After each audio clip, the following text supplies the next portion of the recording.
শাহজাহান যদি কিছু করে থাকে সমাজের জন্য করেছে, মানুষের জন্য করেছে। তোর কোনো প্রতিহার আছে? শেখ শাহজাহান যদি কোনো মাদ্রাসা করে, স্কুল, কোনো মন্দির মসজিদ করে থাকে সমাজের জন্য করেছে। তুই একটা এরকম প্রতিহার দেখা, তুই এরকম ট্যাক্স শিকার করে দেখা, কোনো জায়গায় যদি জমি দান করে থাকিস একটা প্রতিহার দেখা। আর শুধু তোর তো পুঁজি, আমাদের পুঁজি হলো মানুষের আশীর্বাদ, আর ওর পুঁজি হলো কি সিবিআই আর ইডি।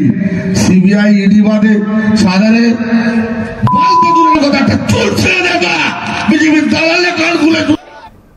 নির্দিষ্টভাবে যে তথ্য তিথি আমরা দর্শকদের দেখালাম যে কিছুদিন আগেই শেখ শাহজাহান তিনি একটি কোনো সমাবেশে বক্তব্য রাখছিলেন, সেখানে তিনি পরিষ্কার বলছিলেন, এক চ্যালেঞ্জ করে বলছিলেন যে ঢঙে অনুব্রত মণ্ডল চ্যালেঞ্জ করতেন সিবিআই বা এনফোর্সমেন্ট ডিরেক্টরেটকে, সেই একই ঢঙে শেখ শাহজাহান তিনিও চ্যালেঞ্জ করেছিলেন। এটা সেদিনকার ছবি। এবং গত রাতের যে ছবি আমরা পেলাম তাতে শেখ শাহজাহান শঙ্কিত, তিনি কখনো অঝরে কাঁদছেন, কখনো তিনি বায়নাক্কা করছেন।